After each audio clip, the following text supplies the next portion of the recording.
balance. You're watching Ragin Nation Show Transformers 4 Edition. This is just a web series where we talk about all things that matter to me for production of the 4th installment of the live-action Transformers film franchise directed by Michael Bay. This is update number 81. Before we begin, let's do a couple of shout-outs, and the first shout-out goes to Matty Autobot from TF42005.com, and he's put together a really cool poster for his fan fiction. It's called Transformers Legends, The Titans Strike Back, featuring Alex Yu.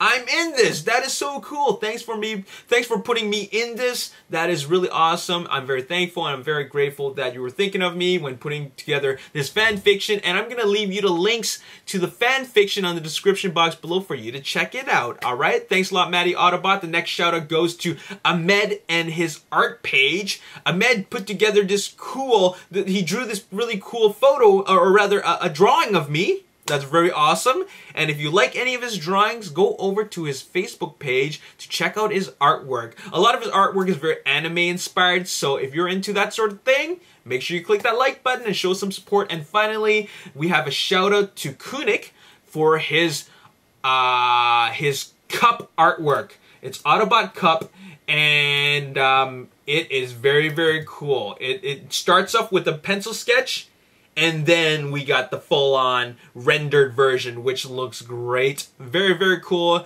And if I was making Transformers live-action movie, this is how I want Cup to look like, because he looks cool. So good job, Kunik. And finally, I want to give a big shout out to a bunch of random Ragin Nation members. JR Aravello, Nick Jordan Vance, Joseph Riley, Ishmael Ilbudo, Jason Major, and also Matthew Eggins, Marcus Hand, Alan Braun, Luis Alberto Villanueva, Lilo, Luis Jefferson de la Cruz, Michaela Shakespeare, Joao Miguel Borges, Manuel Walcott Podolsky, and Jordan Maguire. Thanks a lot, guys, for contributing some news to me. You guys are obviously aware that Toy Fair in the UK is going on, and you guys have been sending me tons of links to all the new products that Toy Fair has to offer, and we're going to talk about that. We're going to talk about that in this video. Before I talk about that, let's talk about what Lorenzo de Bonaventura has been talking about with regards to Transformers Age of Extinction's story. Well, he says that it was officially not a reboot. Now, we've already known that everybody's been saying that it's not a reboot. Now, I just want to reiterate and redefine what he's trying to tell us by that. Now, what he says is that it's not a reboot in the sense that it is connected. They're not rebooting it like The Amazing Spider-Man was rebooted for Spider-Man. They're not telling the story all over again. That would be silly because Michael Bay is directing. Why would Michael Bay direct his own reboot? That would be an insult to himself. Alright? So it's not a reboot in that sense. They completely acknowledge the Chicago invasion. People know that Transformers exists. Now, it's not a reboot in the story sense, in the storytelling sense. Now, it is a reboot in the marketing and business sense. Now, let me explain this part, okay? It's not a reboot. I mean, it is a reboot in the marketing and business sense because they're changing the entire human cast. The audience wants to see fresh new faces, okay? They don't want to go back and watching Shia LaBeouf again. At least most of them don't. They want to see, they're giving us new designs. You know what that means? New toys, brand new robot toys, and that equals business. They're rebooting the business model, okay? And another thing, now this is very important, okay? Now this has to do with the story, and that is the human cast that we have right now for Transformers Age of Extinction. Mark Wahlberg, Jack Rayner, Nicola Peltz, they have absolutely no connection with the previous cast. Like Sergeant Epps, Lennox, Sam Witwicky, all the characters that we have in Age of Extinction have never even heard of them. They don't know who they are. They're not related to them in any way. They've never, ever met them in their lives. And therefore, when they meet the Autobots, it will be a whole new introduction. So, they're aware that Chicago was invaded by aliens. They're also aware that Transformers exist, but they're meeting them for the first time in Age of Extinction. So that's what they're talking about. Alright, now that I've got that out of the way, let's talk about Toy Fair in the UK. Now, day one has already taken place, and the first reveal was Lockdown. Now, who the heck is Lockdown? Now, a lot of people were speculating that the Lamborghini Aventador LP704 could be smokescreen, it could be drag strip, it could be breakdown, it could be a Stunticon, but it is Lockdown. And how do we know it is Lockdown? It's because of this picture right here, which advertises. It's the a flyer or promotional material for the Transformers track set, where you get to race Bumblebee versus Lockdown. And Lockdown has been confirmed as the Lamborghini Aventador. Now, when they said that Lockdown exists in the story, I was thinking that, you know what? That Lamborghini could very well be Lockdown, and looks like a lot of people, amongst myself, were right. The Lamborghini is Lockdown, that's confirmed, alright? Now, in day 2, today, a lot of new products have been shown. Now, it's mainly Bumblebee and Optimus Prime, but still, we're seeing different versions of these characters, excuse me.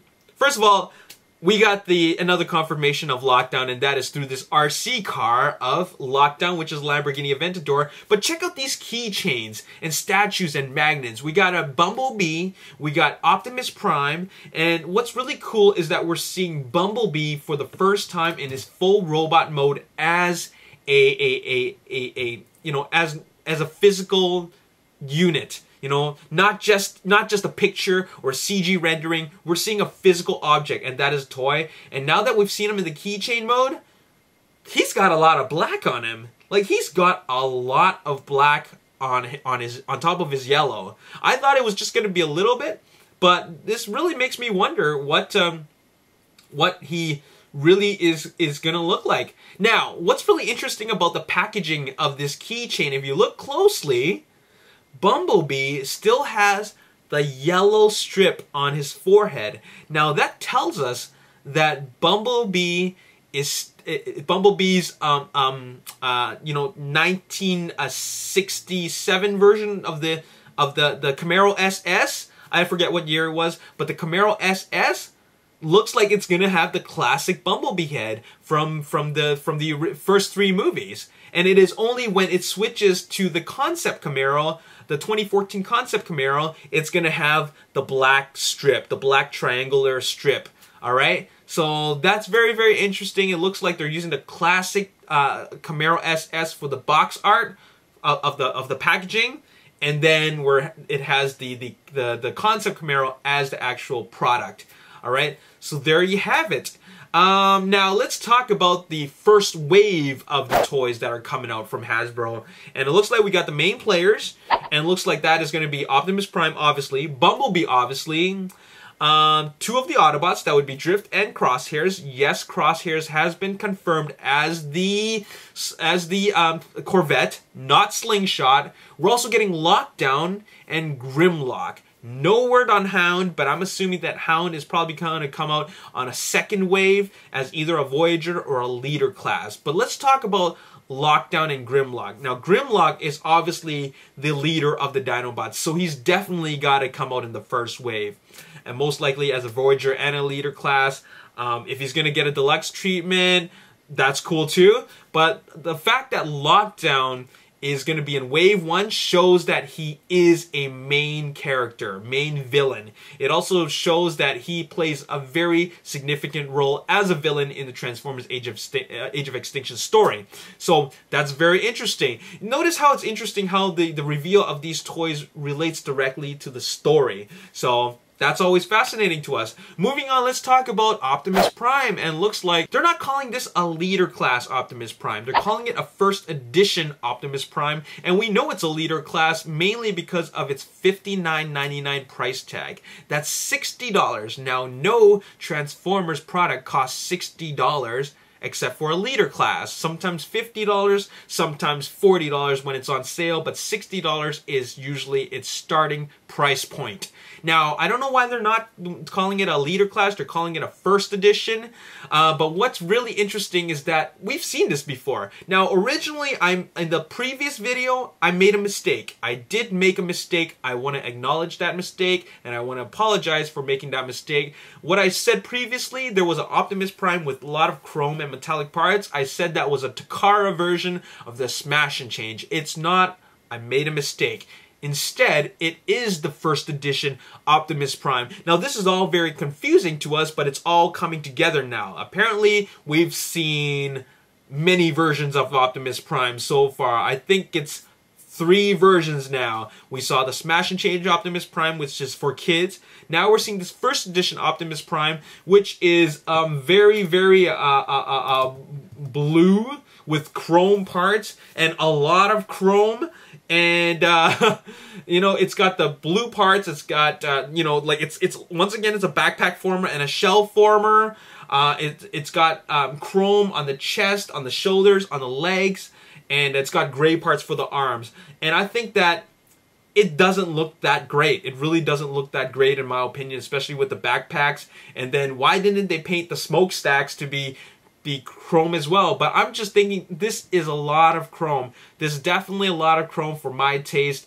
And well, we'll see how it is in hand, all right? But if this is the leader class, or yeah, if this first edition is supposed to represent the leader class of Optimus Prime, then what the heck is this? The one that was shown at Toy Fair is definitely a lot different. Look at this. The gun is more yellow. Okay, the sword is yellow, and we don't have any of the chrome. Instead, we have light gray plastic, and it definitely looks like a Voyager class. If it's a deluxe class, then I didn't see that one coming, but it definitely looks like a Voyager class to me. So, what the heck? Now, the final thing that I want to talk about with regards to the toys is Drift. Now, we already knew that Drift is a samurai from the Pop toy. We also know that Drift is a samurai from the costume. And now we're finally seeing Drift in his robot mode. That isn't a costume, that isn't a Pop toy, but instead it's promotional art for the movie. And check out this Drift artwork right here. Check that out. Full-on samurai armor, traditional samurai armor on the shoulder, traditional samurai armor on the thighs, double swords, and of course samurai helmet. This is a full-on robot samurai. Okay? And he's going to transform into a Bugatti Veyron. Now, they're going to have to explain something about his samurai origins, okay? Like, no Transformer just shows up on Earth looking like a samurai, okay? So it's just like what I said. The toys, the appearance of the toys relates directly with the story. They can't just show up, you know, looking like the way they look. I mean, he looks like a king-size samurai with car parts on him. And I'm not going to say that it's bad looking. It just looks different. Now, if you look at his face, it looks like he's got an actual face. Eyes, mouth, not really looking like mechanical parts. But there you go. Drift, double sword welding samurai. And there you have it. And Drift has always been a samurai from the IDW comics. So, you know what? Why not make him a samurai in Transformers Age of Extinction? Now, check this out. The final bit of tidbit of news that I have for you is that the teaser for Super Bowl is obviously coming, but apparently the teaser has been shown on the showroom to some VIPs at the Toy Fair UK, and apparently Grimlock makes an appearance. So stay tuned for Grimlock. You know that they always got to have some sort of big money shot or big appearance of something for the teasers. For Revenge of the Fallen, it was Demolisher. For what do you call that? Dark of the Moon, it was Optimus Prime fighting off a whole bunch of bad guys, Decepticons, as the money shot. I think the money shot for Age of Extinction Super Bowl teaser will be Grimlock. In what mode, we don't know, but most likely his Dinobot mode, because that's what he's most famous for. You want to see him as a mechanical dinosaur, not his robot mode all the time. All right, so there you have it. Finally, let's finish off with some collection photos. And the first collection comes from John, and we got to check out his crazy robot collection. Now, these are classic Japanese robots. None of these guys are Transformers, but we're talking about like Shogun Warrior and Mazinger and some other guys from Bandai, like Shin-Getter, and you know, all these classic robots from Japan. And this is a great collection, and I really appreciate the fact that you've kept these classic robots in great condition and looks good. Keep up the good work, John. And moving on, we got to show off a collection from Adam, because Adam's collection consists of a lot of box guys. And you know, a lot of people say that Transformers should be taken out of the box, right? Well, I still think that they look good in the box, especially if you're a collector. I think that, you know what, this takes a lot of discipline, so that in itself is quite admirable. I mean, the fact that you didn't crack these babies open and start playing with them, that is totally respectable. And maybe you don't have room, so who knows, but all I know is that this still looks good. It's a very cool collection, especially of the Revenge of the Fallen line. I'm surprised you haven't taken them out now. And finally, the final shout out goes to Ivan for showing off a sort of different collection, and that would be his life-size 1/1 scale Autobot. And that would be Autobot Rebellion. Check that out. It's a black Camaro modified, and it looks really sleek. Looks awesome. I think you did a great job with that, and that's how I want my vehicle to look. Good job with that, everybody, and I hope you enjoyed this video, because if you enjoyed this, you're gonna get more. And there you have it. That's all I got to say in this video. As always, if you enjoyed this video, hit the like button, subscribe to the YouTube channel, like me on Facebook, The Ragin Nation. Also follow me on Twitter at Ragin Nation. And also, in the next video, I'm going to talk about t-shirts, okay? We're going to talk about how you can get a Ragin Nation t-shirt and how you can get a VIP badge. Some of you guys already know how to do this, but I know a lot of you guys are just tuning into the Ragin Nation show and joining the Ragin Nation, and you want to know how to get some Ragin Nation swag. So I'm going to tell you about that in another video, and I'm going to respond to all the emails where people have been asking me about how to get a t-shirt. Alright, so I'm gonna get back to you in the next video. Alright, my name is Alex. Thanks for watching. I'll see you next time. Peace. It's all blue. It looks very blue. It looks too blue, almost to the point where you think it's Ultra Magnus. Anyways, this toy is called the Smash and Change, and it's